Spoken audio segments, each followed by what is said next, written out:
Giovanna Guerrero es activista trans mexicana con vasta trayectoria académica, militante aparte, como les decía recién, que está de visita por Montevideo y hablaremos con ella a continuación. Bienvenida, gracias por estar en TV Ciudad, además. Gracias por invitarme. Vamos a continuación a repasar algunas características de quien nos visita hoy y también, naturalmente, de su trayectoria.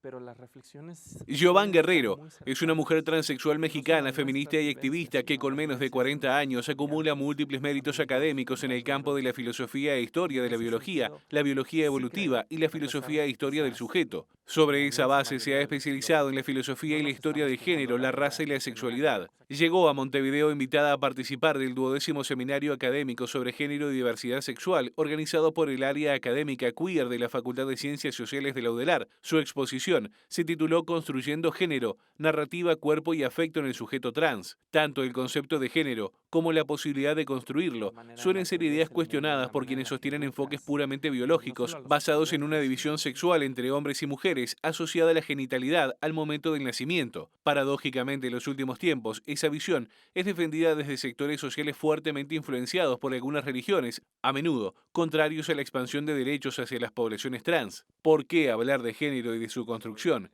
¿Qué elementos inciden en ese proceso? ¿Por qué hacer hincapié en los cuerpos, pero además en las narrativas y el afecto?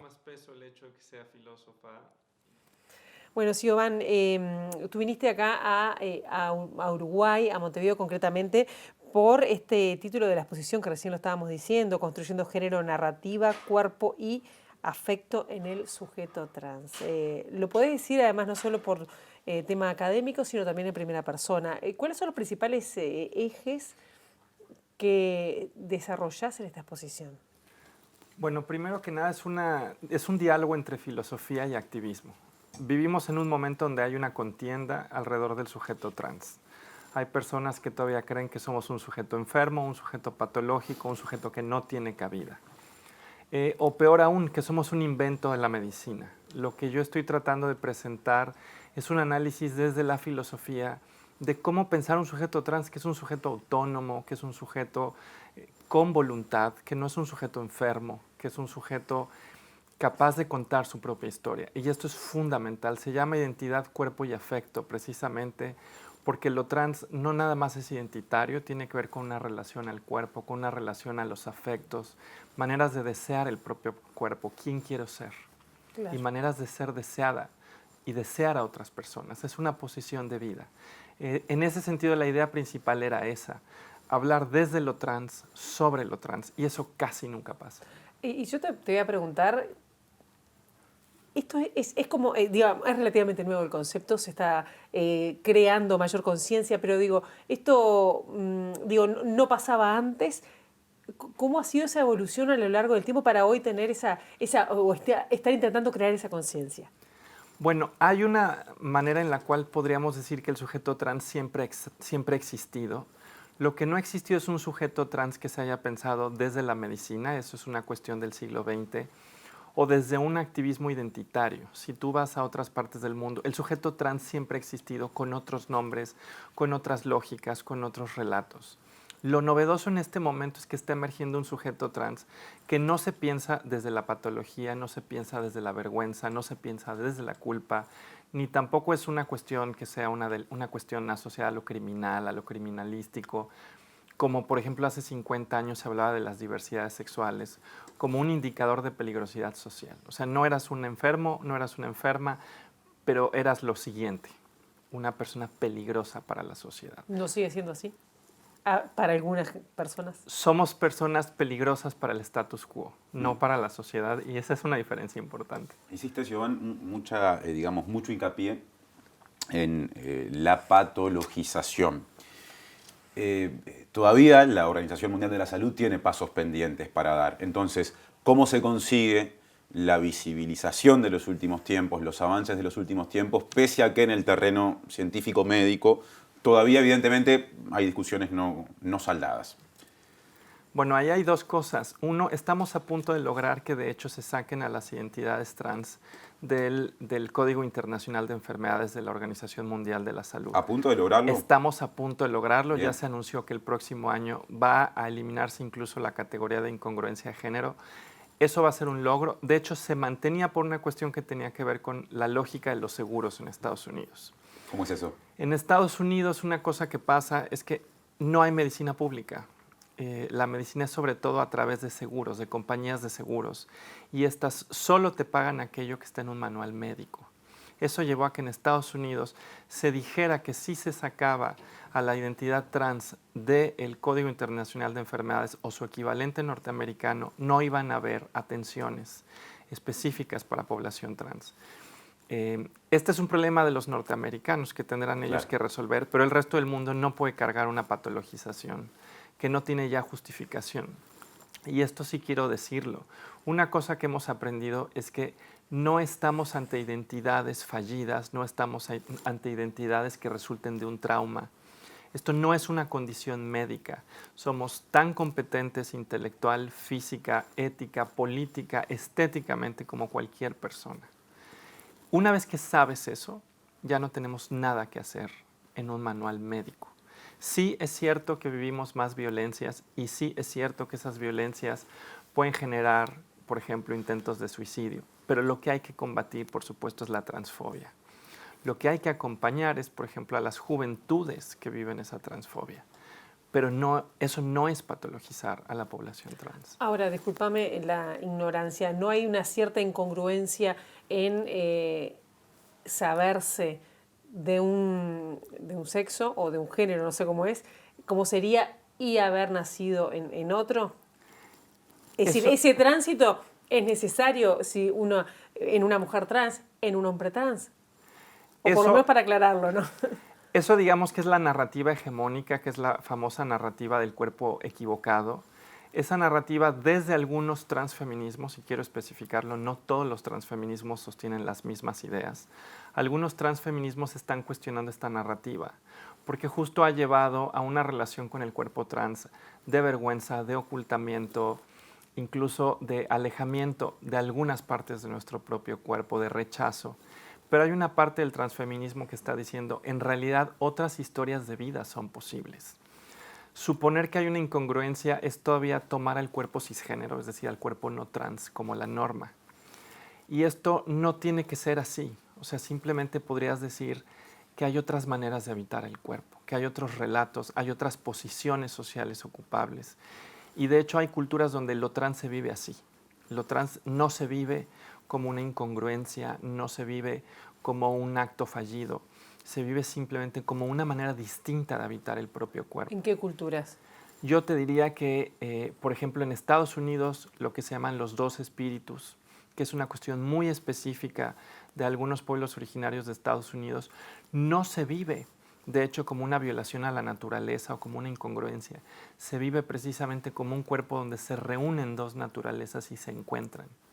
Menciono esto como un ejemplo de muchos que podríamos encontrar. Aquí es donde se ve la importancia, por ejemplo, de la antropología para entender la diversidad de géneros y culturas. Y yo lo que te diría es, estamos tratando de construir una narrativa del sujeto trans, donde esta no sea una narrativa de un cuerpo equivocado, un cuerpo fallido. Simplemente yo habito mi cuerpo de una manera distinta a la que, por ejemplo, ustedes hacen. Y eso no implica que yo tenga un grado de desconexión mayor con mi cuerpo, sino que yo lo habito de una manera distinta. Yo tengo una imagen corporal de una mujer y eso puede sonar muy imaginario, muy fantasmático, pero no lo es. Tiene que ver con una relación de cómo me tratan las personas, de cómo me trato a mi propio cuerpo, a mí misma.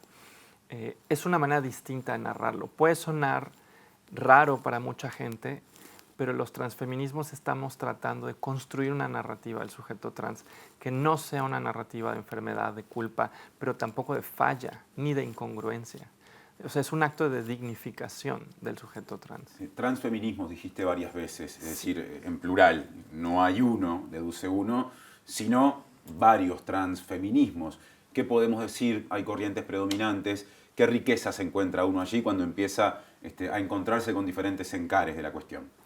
Pues sí hablo en plural porque hay tantos transfeminismos como feminismos. Y de hecho, Cuando piensas en feminismos, hay feminismos que se hacen desde distintas posiciones de sujeto, ¿no? Hay mujeres negras, mujeres indígenas, mujeres blancas, mujeres que se dedican al trabajo sexual. Lo mismo pasa con las mujeres trans. Y desde todas esas posiciones se puede hacer una reivindicación transfeminista. Hay, por ejemplo, transfeminismos que son, por ejemplo, muy combativos del sistema penal, del punitivismo, como los transfeminismos negros de Estados Unidos. Pero hay también, por ejemplo, transfeminismos latinoamericanos que son más cercanos a un proyecto decolonial, donde justo lo que quieren es romper con las narrativas que vienen, por ejemplo, del discurso de Estados Unidos, de cómo se ha pensado lo trans en Europa, en la medicina quizás de origen alemán, de origen norteamericano. ¿Y cómo se ha pensado? Que allí es precisamente donde nació la narrativa del cuerpo equivocado. Ajá. O sea, esta narrativa del cuerpo equivocado es una narrativa que nació con personajes como Harry Benjamin en los Estados Unidos, que retomaron trabajos que se habían hecho, sobre todo en Alemania, y que consideraban que la intervención corporal era un tipo de terapia, que lo que fallaba en el sujeto trans no era la mente, sino el cuerpo, y que había que intervenir y curar al cuerpo. ¿Cómo se manifiesta el amor en las personas trans? A veces se dice sujeto, yo prefiero decir persona, o por algo se usa sujeto. Mira, el amor se renegocia, y eso es una pregunta muy bonita porque, en efecto, una persona trans puede ser heterosexual, puede ser homosexual, puede ser lesbiana. Eso a mucha gente, empezando por mi mamá, le parece inexplicable. Y te lo digo en serio porque a mi mamá, por ejemplo, le ha llevado mucho tiempo imaginar la posibilidad de que yo, por ejemplo, tenga una novia. Dice, ¿cómo? ¿Qué no implica que seas una mujer trans, que te gusten los hombres? Y le digo, no, en realidad lo que he descubierto es que me gustan hombres trans, mujeres trans, hombres cisgénero. Sorpresa, ¿no? Pero, ojo, el amor sí se resignifica, porque la relación, por ejemplo, entre dos cuerpos trans no es la misma. Reinventamos incluso la heterosexualidad, y eso, por eso digo que es una cosa muy bonita. Cuando alguien sale con una persona trans, a veces lo hace con culpa, con vergüenza. No es poco común que nos escondan. Y sin embargo, cuando alguien se atreve a dar ese paso, lo que encuentra es una manera distinta de vivir el placer. Y eso, no voy a entrar en intimidades porque a mi novia probablemente no le parecería, pero sí te puedo decir que la manera de erotizarnos, de querernos, de acompañarnos es una manera distinta. Igual hablamos, estás hablando de erotizar, pero el amor, si uno lo piensa, es mucho más, es un proyecto también.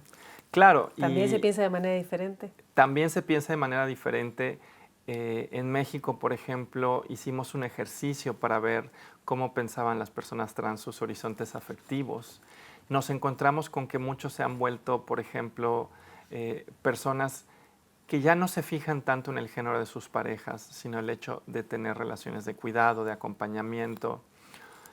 Esto ha pasado sobre todo porque hemos vivido, la población trans ha vivido, en muchos momentos seguimos viviéndolo ahora, cuestiones de violencias. Entonces, la creación de una comunidad afectiva y de cuidado, y ahí ya estamos hablando mucho más del erotismo, es algo bien bonito. Es una cuestión de crear una hermandad, un acompañamiento. Eso en muchos espacios trans, no solo en México, en Chile, en Argentina, aquí mismo en Uruguay, pasa, ¿no? Es una relación de hermandad sin sangre. ¿Y qué rol desempeña el movimiento social en ese camino? Pues, de hecho, yo lo que diría es que el movimiento social también emerge de la hermandad. Una de las cosas que hemos hecho es ir escuchando nuestras distintas historias de vida, ¿no? Si hablaba yo en plural y decía que hay muchos transfeminismos y muchas historias de vida, es porque yo no puedo hablar en nombre de otras compañeras, no puedo hablar en nombre de los compañeros. Cada quien tiene un relato muy personal. Y hemos ido creando un movimiento social, y yo diría que no solo en México, no solo en Uruguay, sino a nivel regional, donde lo que pasa aquí, por ejemplo, influye en todo el continente.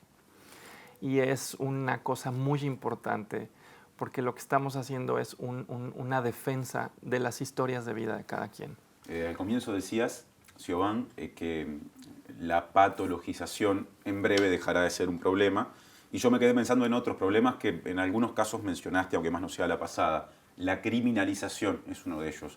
¿Qué nos podés decir de cómo está el mundo hoy? Porque uno tiene, de alguna manera, la primera referencia al lugar que habita, Uruguay, ley integral trans aprobada el año pasado, una serie de protecciones legales, la cultura va por otro lado, que pueden señalarse como de avanzada, pero el mundo en el resto de Latinoamérica presenta otras características y ni que hablar si miramos más lejos. Entonces, me imagino que igual sigue habiendo mucha cosa pendiente. Sigue habiendo mucha cosa pendiente, empezando por el hecho de que hay cosas que no sabemos. Solemos decir que Brasil y México son los países que ocupan el primer y segundo lugar a nivel mundial en índices de transfeminicidios o transfemicidios. Y sin embargo, esto es muy relativo, porque si ves el mapa del cual se basa esto, Rusia no reporta datos, África no reporta datos, China no reporta datos, básicamente toda Asia no está reportando datos. Europa del Este no reporta datos. Quiere decir que 9 de cada 10 países del mundo no reportan datos. Claro. ¿Eso qué quiere decir? Que ni siquiera sabemos el grado de violencias que viven las poblaciones trans. Ahora sí conocemos, por ejemplo, marcos legales en algunos países que expresamente criminalizan, ¿no? Eso me imagino que es sí bien identificable. Sí es bien identificable, aunque a veces, por supuesto, lo que ocurre es que las diversidades están todas ellas colapsadas, ¿no? O sea, si se prohíbe esto, por ejemplo, la gente que ha estudiado los códigos penales de la Commonwealth, digamos, esta sociedad de países que fueron colonias británicas, demuestra que muchos de estos países tienen códigos que penalizan a la diversidad sexual y que son herencias coloniales. Esto ya no pasa en Gran Bretaña, pero la herencia que dejaron sí es una herencia donde esto puede llevarte a la cárcel, a cualquier diversidad sexual, ¿no? Ahí a veces no hacen diferencia, simplemente todas son prácticas ilegales. Y estamos hablando de más de 50 países que fueron colonias británicas. La ley 317 o 377 en muchas de estas colonias es una ley en contra de las prácticas de la diversidad sexual que penalizan la homosexualidad, pero también el travestismo. Y puedes acabar en la cárcel. En algunos países te pueden matar. Claro. Siobhan, tú venís de México, tenés 37 años, una larga carrera académica. ¿Cómo es la situación cuando uno se imagina en México? Además piensa en un país muy machista. Cuando piensa en Uruguay, las personas trans a los 40 años ya prácticamente son adultos mayores con respecto a todo lo que han tenido que pasar. A veces la única opción, recién ahora se están viendo que se pueden dedicar que pueden estudiar y tener su profesión, pero a veces es el trabajo sexual la salida que encuentran por la falta de apoyo familiar. ¿Cómo es que has tenido esa carrera académica? ¿Cómo es la situación en México siendo un país tan machista en principio, mucho más que el caso uruguayo? Mira, ahí me gusta citar a una activista trans mexicana que es Kenia Cuevas. Ella se hizo famosa por una situación muy dolorosa, y es que mataron a una amiga suya a balazos. Ella estaba a 1 metro de distancia, el asesino quedó libre. Ella ejerce el trabajo sexual desde los 13 años y ella narraba una situación que yo creo que responde a tu pregunta. Ella decía, en México las mujeres trans hemos tenido que elegir ya sea entre hacer una transición muy jóvenes y perderlo todo, o quedarnos en silencio durante largos años, perder quizás muchas experiencias de juventud y construirnos una vida. Eso sigue siendo el caso no solo en México, sino en América Latina, ¿no? Que tienes que elegir, que es realmente muy difícil construirte una vida siendo una mujer trans, joven, apoyada en tu familia. Esto empieza a pasar ya en algunos lugares, están creándose espacios, hay familias que empiezan a acompañar, pero esta no es la historia de la inmensa mayoría de mujeres trans. Si yo he logrado tener, digamos, una trayectoria académica, ha sido por el apoyo de mi familia, pero también por el apoyo de mi universidad, que en ese sentido desafortunadamente es muy atípico. Muchas universidades te corren, muchas universidades en México y en toda América Latina no te corrigen un título. Entonces lo que estudiaste lo pierdes. Mucha gente no te contrata. Entonces no importa que tengas un grado, este es inútil. Y en ese sentido yo diría que sí, que Uruguay se ha vuelto un país ejemplar que estamos mirando desde el resto de América Latina con mucho interés. México es un país muy asimétrico.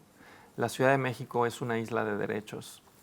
pero así como es una isla de derechos, tú sales de Ciudad de México y vas al estado colindante y pierdes los derechos. En un metro, caminando un metro, pierdes tu derecho a la identidad, pierdes una serie de cuestiones que tienen que ver con acompañamiento médico, con acompañamiento psicológico si lo necesitaras, por cuestiones de violencia.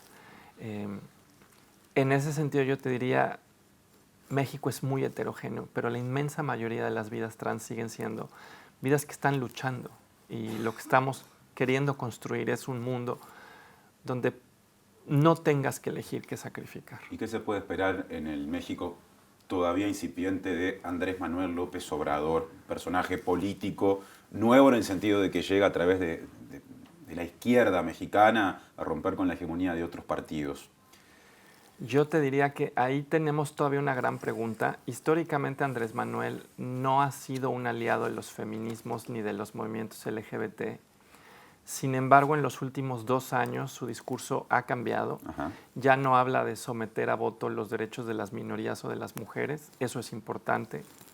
Y sin embargo, tiene una cercanía con grupos evangélicos de lo que se llama la nueva derecha antiderechos, que es una derecha que justamente quiere regresar a modelos familiares nucleares, ortodoxos, heterosexuales. Y en ese sentido hay una preocupación también de que se vulnere la laicidad en el Estado mexicano, de que se avance una agenda evangélica. Y sin embargo, mientras se da ese gesto, también se dan otros gestos importantes. Una senadora del partido del presidente Andrés Manuel ha sido una luchadora incansable, la senadora Citlali Hernández, en contra de las llamadas terapias reparativas, que son una serie de terapias que se han usado en los últimos 50 años para corregir la identidad de género, la orientación sexual. Estas terapias no funcionan y suelen llevar al suicidio, y por eso ella está tratando de prohibirlas. ¿Qué terapias específicamente? Son muy heterogéneas. Hay cosas que van desde los electrochoques hasta, por ejemplo, violaciones correctivas. Violaciones correctivas, por ejemplo, a mujeres lesbianas, que suponen que si tienen una experiencia sexual con un hombre se les quitará lo lesbiana. Pero hay... ¿Eso sigue existiendo? Eso sigue existiendo, pero no solo en México, sigue existiendo a nivel mundial. Las terapias reparativas están empezando a ser prohibidas en varios estados de Estados Unidos. Queremos prohibirlas en México. En varios países de Europa ya están prohibidas, y es una de las grandes pugnas a nivel mundial, prohibir las terapias reparativas, que la Organización Mundial de la Salud ya declaró como una práctica de tortura. Para una respuesta corta, porque ya tenemos que ir redondeando, ¿cómo dialogan con los feminismos? Bueno, hay diálogos que se dan o con el movimiento feminista, para hacerlo más sencillo, ¿no? Sí, hay diálogos que se dan con mucha naturalidad. Hay partes de los feminismos que son aliados, indiscutiblemente. Por ejemplo, los feminismos negros son un feminismo aliado, porque son feminismos que han interrogado esta posición de la mujer como una entidad homogénea. Los feminismos negros, los feminismos indígenas, los feminismos decoloniales suelen ser feminismos muy amigos de los transfeminismos. No así todos los otros feminismos. Hay feminismos, por ejemplo, que se han radicalizado y que se han alejado del tema del sujeto trans. Esto, en el caso de México, yo supongo que se debe a la exacerbación de las violencias. Tenemos actualmente 10 feminicidios cometidos al día. Esto yo creo que ha llevado a que muchos feminismos no quieran hacer alianzas y construyan un sujeto político muy acotado, con la esperanza de ser un sujeto político más eficiente. Esos feminismos han roto con los transfeminismos. Tenemos que ir cerrando, pero recién mencionaste a grupos evangélicos que intentan avanzar sobre la comunidad LGBT y en particular sobre las personas trans y sus derechos. ¿Qué sentís cuando escuchás el término ideología de género, que desde esos grupos se utiliza para dejar de lado el empleo de la expresión perspectiva de género, que es la que en general en los ámbitos del activismo LGBTI tradicionalmente se ha usado y también en otros ámbitos? Yo tendría que reconocer que a quien se le ocurrió esto, que fue una persona cercana al Vaticano, tenía muy claro que si tú una controversia la ganas en el ámbito semántico, ya ganaste la mitad de la controversia. ¿Cómo es eso? Al colocar el término de ideología de género, nos pone a los feminismos y a los activismos LGBT en la defensiva, porque nos obliga a tener que justificar que tenemos un saber sólido y no solo una agenda política. Y sí lo tenemos saberes que vienen de la antropología, la psicología, la sociología, la historia, la filosofía, pero también tenemos feminismos que están leyendo las ciencias y que están hablando desde allí. El término ideología de género busca desacreditar esa parte, digamos, académica de los activismos y de los feminismos y reducirnos a una mera contienda política sin sustento. Quien acuñó el término sabía que colocándolo estaba poniéndonos a la defensiva. La respuesta que hoy estamos dando es señalar que, por supuesto, quien sostiene una posición ideológica del género es la nueva derecha antiderechos. Precisamente porque esta nueva derecha antiderechos no avanza una agenda basada en evidencias. Su noción de cómo entender lo que es ser hombre, lo que es ser mujer, la diversidad sexual en general, no tiene sustento en ninguna evidencia científica, a diferencia de lo que decimos desde los feminismos. Para no alargarme más, yo te diría, el término ideología de género es un término muy peligroso, porque la gente lo usa con mucha facilidad y lo que nos puede costar como sociedad es básicamente la reversión de todo lo ganado en el tema de derechos sexuales, reproductivos e identitarios. Bien, vivís en Roma. Vimos la película, se estrenó el año pasado, Colonia Roma, La ¿no? Colonia Roma, ¿no? ¿Vivís allí? Sí, de hecho vivo a 3 calles de donde se filmó. De la casa donde se filmó. Sigue siendo más o menos. Bueno, era el retrato de esa película blanco y negro para quien no la vieron, que retrataba cómo era vivir en esa colonia en los años 70. Sí se parece mucho, de hecho hay varios momentos en la película donde hay ruidos de la ciudad que no han cambiado. O sea, los perros, hay una cosa en México que son los carros de los camotes, que es un fruto, digamos, una raíz dulce, que es un postre, que se siguen oyendo, los aviones se siguen oyendo. Hay cosas que han cambiado, por supuesto. En esa película ves una ciudad menos diversa de la que es hoy. Y hoy la colonia Roma, por ejemplo, tiene vegetarianismos, veganismos, una diversidad culinaria impresionante, una diversidad de personas. En términos de diversidad sexual, corporal, digamos, funcional, más color que lo que tiene la película. Ya no es una colonia blanco y negro. Claro. ¿Y te pareció bien retratada la historia de esa empleada doméstica descendiente de indígenas, ¿no? Mexicanos, mexicanas, que trabajaba en esa casa de nivel socioeconómico medio alto o alto? A mí me gustó, y justo en México hubo una controversia sobre si era una pésima película o era una gran película.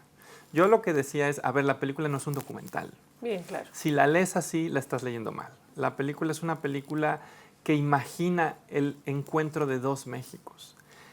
Normalmente afuera de México solo se ve este México mucho más pobre, y la película quiere decir, en México conviven dos Méxicos. Todavía hoy es una cosa que no hemos resuelto, y yo creo que ese es un mérito de esa película. Gracias, Iván, por este rato para TV Ciudad, y bueno, buen retorno y buen viaje cuando toque dejar Montevideo. Muchas gracias.